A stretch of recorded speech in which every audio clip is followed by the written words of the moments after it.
महाराज कहते हैं, चार जुगा का बरस बदीता, लाख तीन चालीसा, ये तो मार सहे सिर ऊपर और सहे सर बीसा।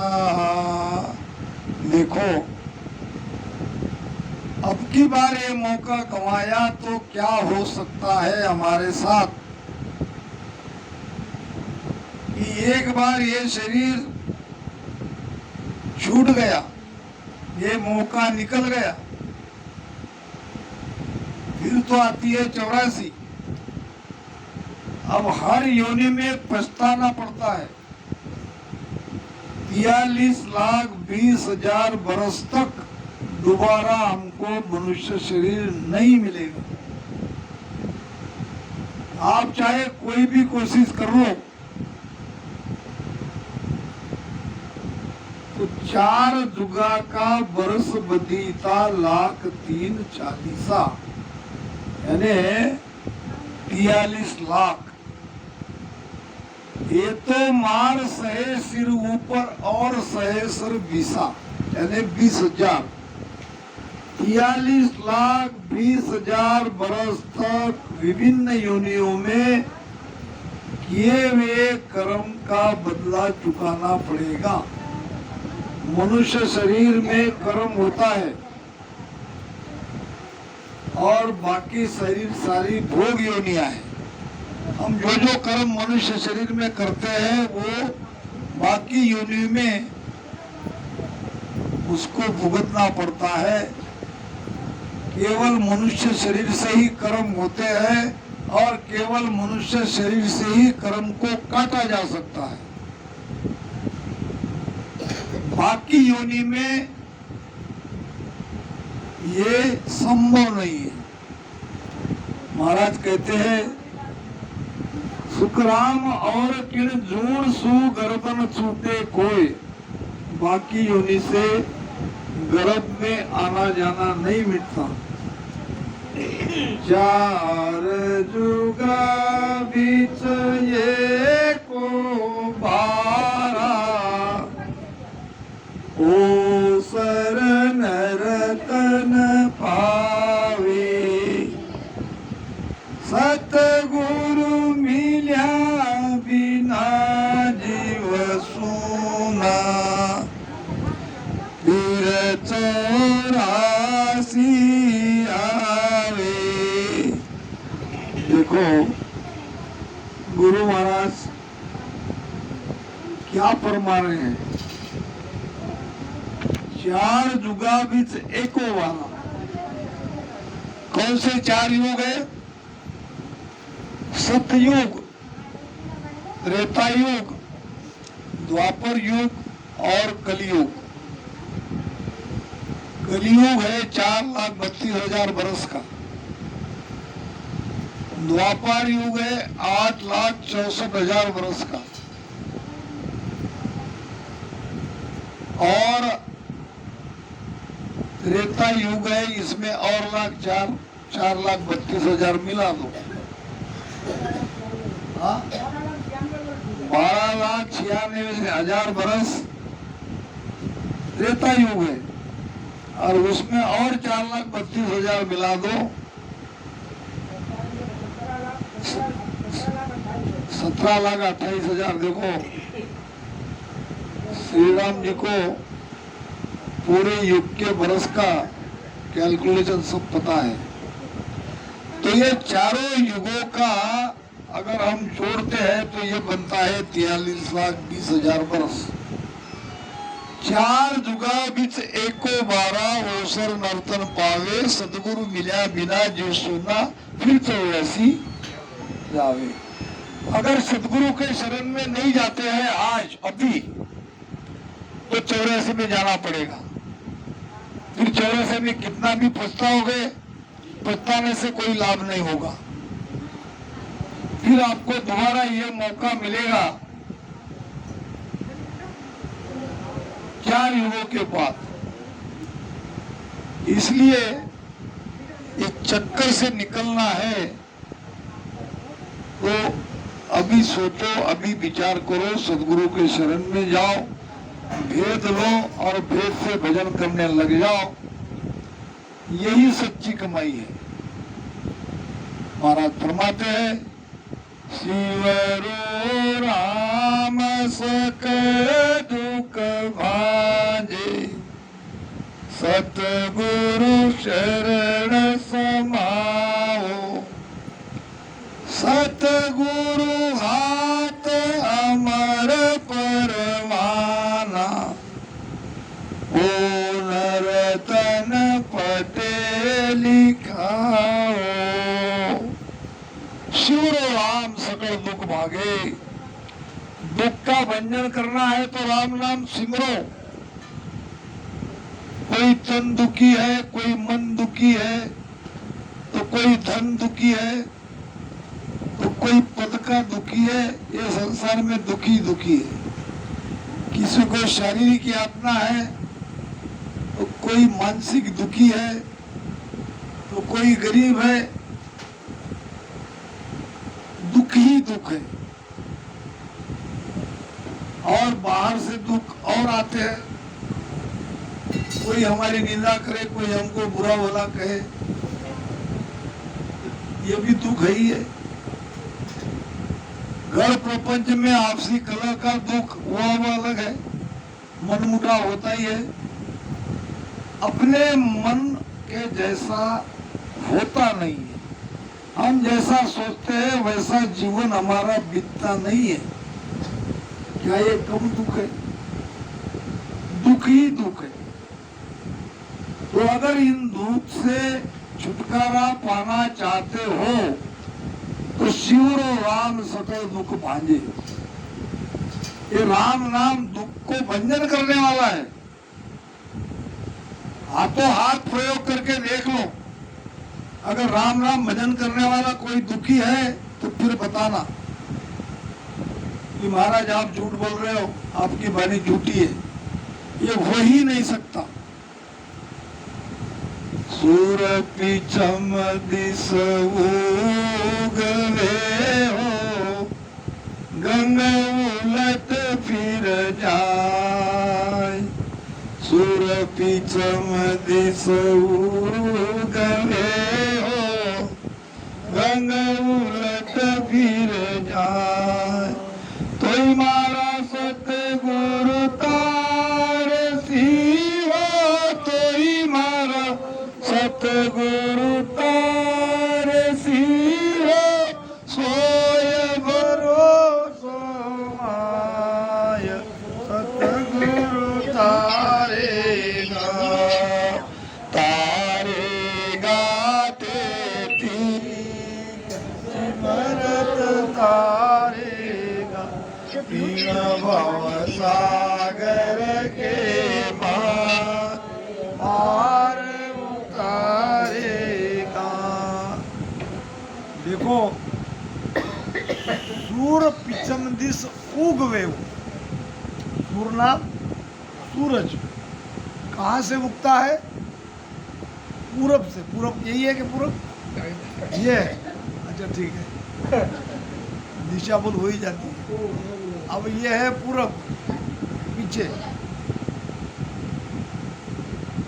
अच्छा, सभी तरफ का सूरज पूरब से ही उगता होगा? ऐसा तो नहीं है। यूपी में पूरब से उगता है तो महाराष्ट्र में पश्चिम से उगता है? नहीं, ये सूरज पूरब से ही उगता है। और नदी भी सीधी बहती है, उल्टी नदी बहते देखा है। पीछम से सूरज निकलते देखा है। मगर कलयुग है, ये हो सकता है, अभी तक हुआ नहीं। मान लो कि ये कलयुग है, कलयुग में सूरज पश्चिम दिशा से उगने लगेगा। मान लो कि गंगा उल्टी बहने लगेगी, नहीं बहती है, मगर महाराज कहते हैं कि ये हो सकता है। क्योंकि ये कलयुग है, कहा नहीं जाता, आगे क्या होगा ये कहा नहीं जाता। फिर भी एक चीज का होना असंभव है कि मन में ये मतलाव कहीं इतना उलट पुलट हो गया तो सदगुरु के शरण में जाके कहीं नरक में तो नहीं जाना पड़ेगा। इसकी कल्पना भी मत नहीं करना। ये और चीजें नहीं होती है मगर हो सकती है। मगर जो जीव सदगुरु के शरण में जाएगा उसका उद्धार होना बिल्कुल तय है। वो होगा होगा होगा, क्योंकि सदगुरु निश्चय ही हमको तारेंगे। तारेगा तेतिक यानी निश्चित सतगुरु तारेगा। तो सदगुरु के शरण में आके राम राम भजन करने लग जाओ, सारा भार सदगुरु अपने ऊपर ले लेते हैं, हमारे ऊपर कुछ नहीं रहता है। अब तुम जानो, तुम्हारा काम जानो, हम तो तुम्हारे शरण में आ गए हैं।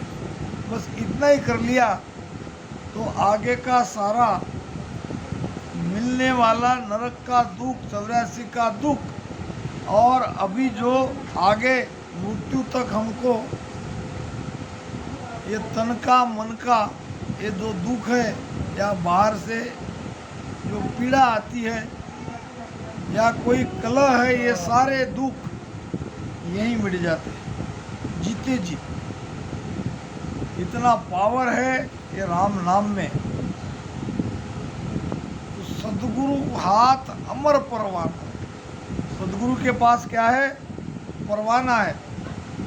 वो परवाना जब हमें मिलता है तो उस परवाने से क्या होता है? हम अमर हो जाता है।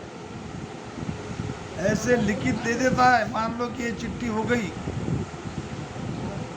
शरीर जब छूटेंगे कहेंगे वो चिट्ठी की सदगुरु के शरण में आया हुआ है, इसको नरक में मत भेजो, इसको स्वर्ग में मत भेजो, वैकुंठ में मत भेजो, इसको किसी लोक में मत, इसे सीधे अमर लोक में भेजो, क्योंकि आपके पास परवाना है। कौन सा परवाना? कल बताया था, वो अनुभव रूपी परवाना। जब 10वें द्वार में आपका ध्यान अखंड लगने लगेगा, ध्यान लगने का मतलब क्या है? न चाहते हुए भी आंखें बंद हो जाना, भीतर में आनंद आते रहना और कहीं मन नहीं लगना, न वो बातों में लगेगा, न कोई काम में मन लगेगा, न संसार में मन लगेगा। अपना चुपचाप बैठे वो आनंद लेता रहेगा और बिना किए सब होगा। तो ये आपके हाथ में सदगुरु का अमर परवाना है। आप शरीर छूटते ही दोबारा आपका जन्म नहीं होगा, आप परमात्मा में जाके मिल जाओगे, उस सत्स्वरूप आनंद पद में सदा जाके समा जाओगे।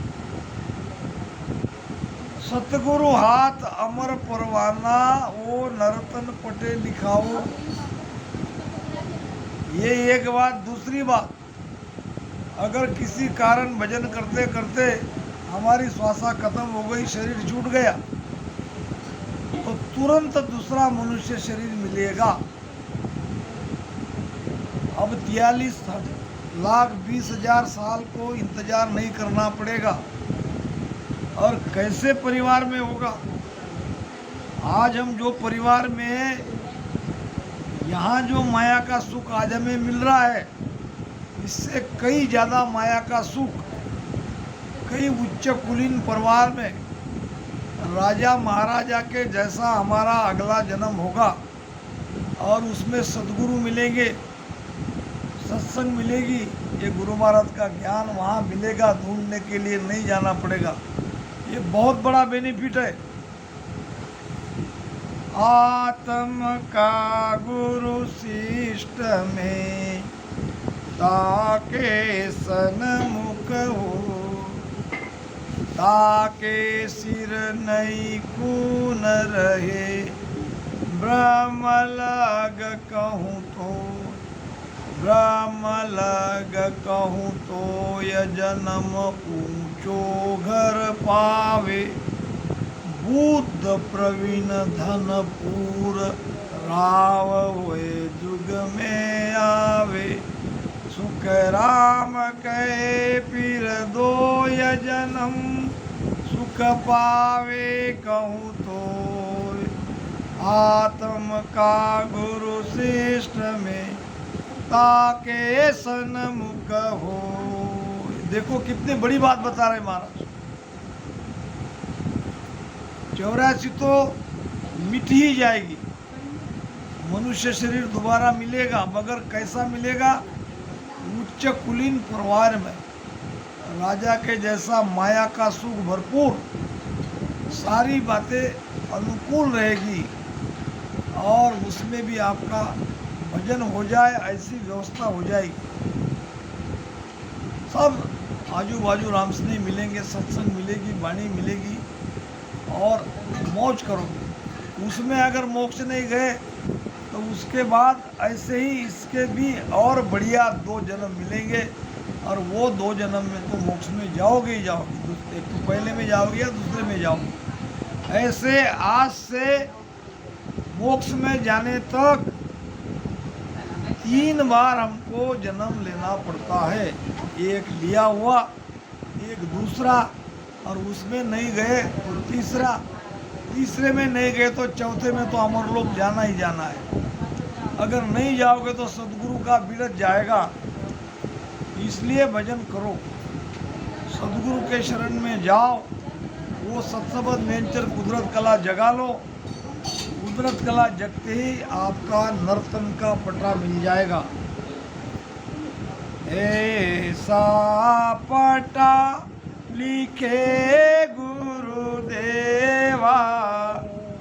अमर आक मुख माई, बोरन भव जल आवे हंसा, जीवन मुगत होय जाई। मरने पीछे मति मिले, मरने पीछे मति मिलो, कहे कबीरा राम। मरने के बाद तुमको भगवान मिलेगा, ये आशा दिलाने वाले गुरु झूठे हैं। मरने के बाद कौन देखेगा कि हम किस लोक में गए? आज तक हमको वहाँ से किसी ने बताया कि आके कि मैं स्वर्ग में गया था, कि नरक में गया था, कि मैं इस योनि में हूँ, कि उस योनि में हूँ, कि मैं अमर लोक में हूँ। मरने के बाद क्या होगा ये कह नहीं सकते। हमको तो अब भी चाहिए जीते जी, जीते जी अमर होना। इसका मतलब क्या है? लोहा माटी मिल गया तो पारस का क्या काम? लोहा है, अब लोहे को जंग लग गया और फिर पारस लेके लोहा को छुआएंगे तो वो लोहा सोना बनेगा। शरीर रहते ही भजन करने से आप जीते जी उस परम आनंद की अनुभूति करोगे। मरने के बाद कोई होना जाना नहीं है। महाराज कहते हैं ऐसा पटा लिखे गुरुदेवा। गुरुदेव जी महाराज ऐसा पटा लिख देते हैं, लिख कर हमको देते हैं। किसको देते हैं? जो ये राम रकार और मकार, राम शब्द को जिह्वा से रटन करते हैं, मुख से इसका उच्चारण करते हैं प्रेम से, तो इसी राम राम रटन कर शरीर के हमारे जीभ के अंदर 1054 नाड़ियाँ है और ये नाड़ियाँ से रस टपकता है, नीचे उतरता है। भजन में लो जो लार निकलती है उसको अंदर ले लेना, बाहर नहीं फेंकना। इमरत सिर उरस सूतरी, कंठ बीच किया पसारा, सासो सास राम धुन लागी, आ देखो पतियारा। देखो जब नए नए हम रामसनी बनते हैं, भजन का भेद लेते हैं, तो हमको आसन कैसे लगाना है, कैसे दोनों श्वास का मेल बिठाना है, उसमें राम राम करना है, ये गुरुदेव बताते हैं। और फिर यहाँ जब वो स्थान बताते हैं, अब यहाँ यूपी में लगभग हम 21 तारीख से हैं, तो 17-18 तो नए हंस रामसनी बन गए। मडोली से लेके हम मिलक मोहम्मदापुर से यहाँ आए हैं और आगे सत्संग का दौरा चलता ही रहेगा। तो ये जमीन कितनी उपजाऊ है, जमीन का मतलब क्या, यहाँ कितने हंस आत्माएं हैं जो परमात्मा को पाने के लिए तड़प रही है।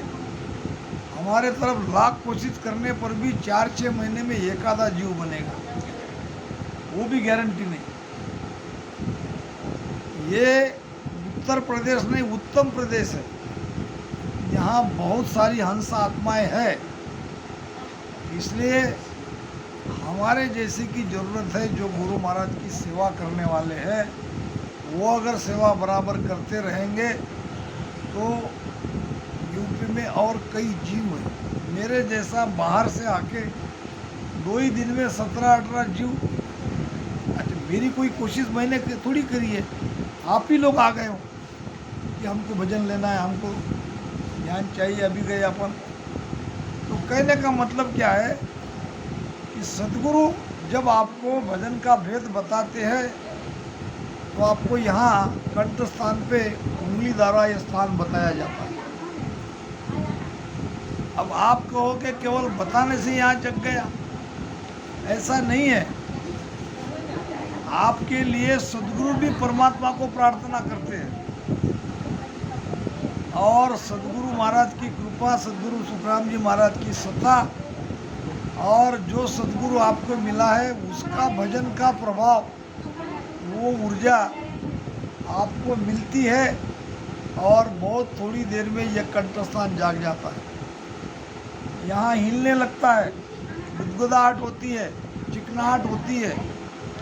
अभी आपने देखा होगा, मैं उसको इसलिए कहता हूँ कि आँख मत खोलो, इशारे से बताओ वो क्या रहा है। अब ये सच बोल रहा है कि झूठ बोल रहा है, इसकी भी परीक्षा हम उसी समय ले लेते हैं।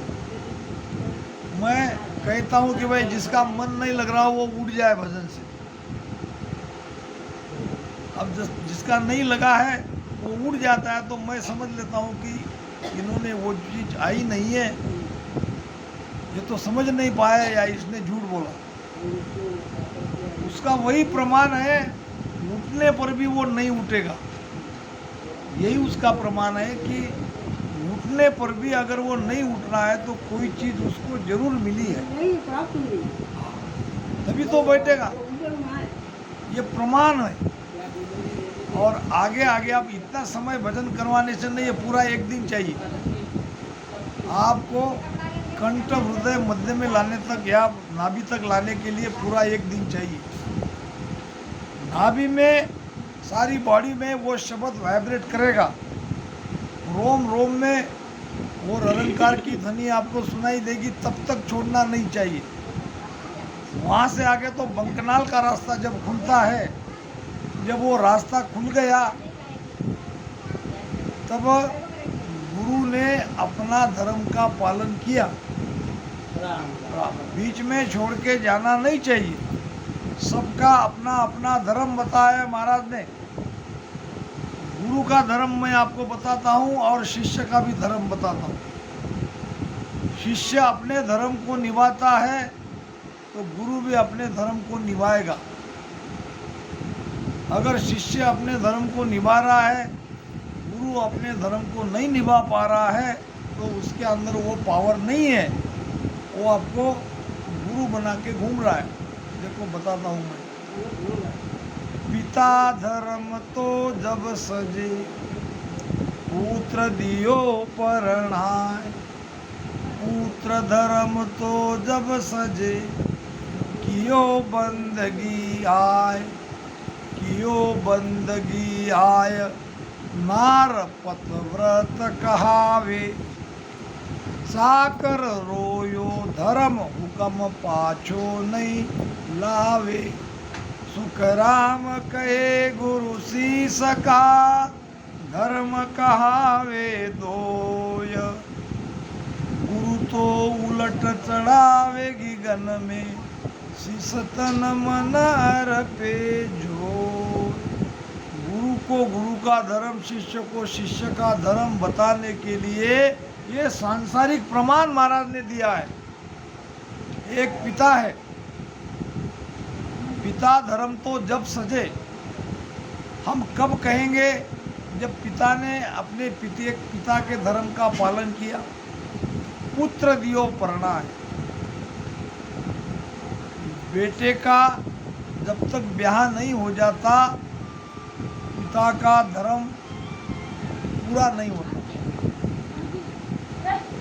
बेटे का ब्याह करके बहू घर में ले आई, अब इतने से ही काम नहीं करेगा, बेटा को कमाने लायक कोई हमको उपाय भी उसको ढूंढ के देना पड़ेगा। नौकरी रहो, धंधा रहो या और खेती बाड़ी जो भी हो, ये सब हम कर रहे हैं और कर लिया तो हमने यानी पिता ने पिता का धर्म का पालन किया। अब पुत्र का धर्म का पालन करना ये उसकी जिम्मेदारी अब उसके ऊपर है। अब पुत्र का धर्म क्या है? जब तक माता पिता जीवित है उनकी सेवा करना, सब तरह से उनको खुश रखना, आनंद में रखना, ये पुत्र का धर्म है। अगर पुत्र अपने धर्म को उसका पालन नहीं करता है, माता पिता से अलग हो जाता है या अलग होके भी धर्म का निभा सकते हैं धर्म को हम।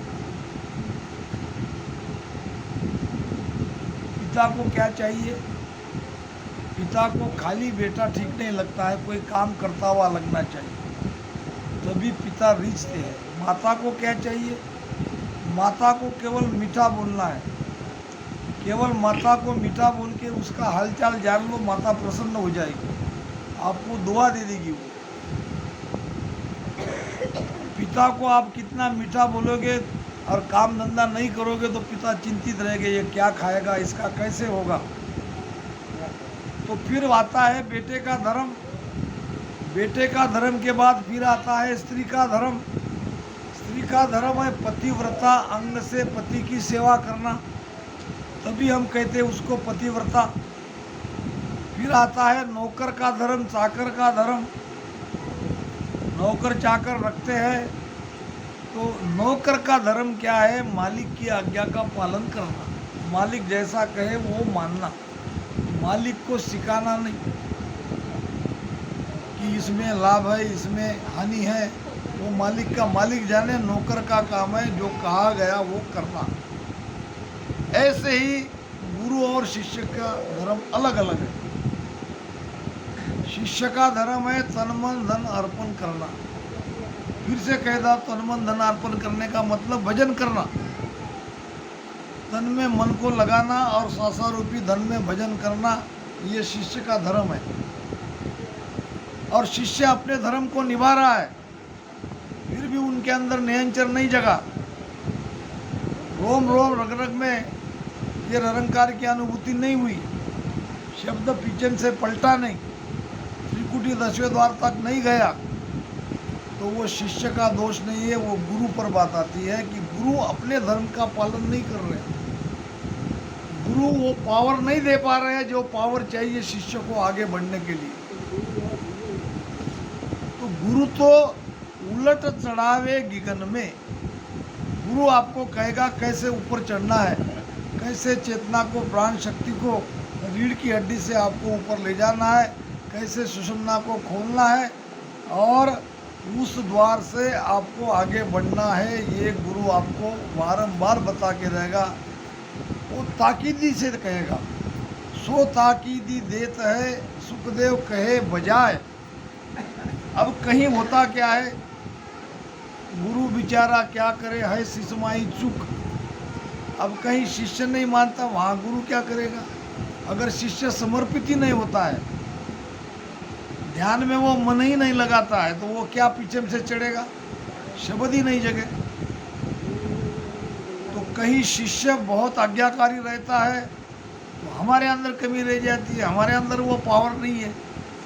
मुझे बहुत प्रश्न आते हैं कि महाराज जी तुम ऐसा क्यों करते हो। ऐसा रखते ही मुझे पता चलता है कि इनके अंदर वो ऊर्जा का प्रवाह हो रहा क्या। मेरी ऊर्जा को वो खींचता है, मैं तुरंत समझ लेता हूँ इसके अंदर वो शब्द आया है।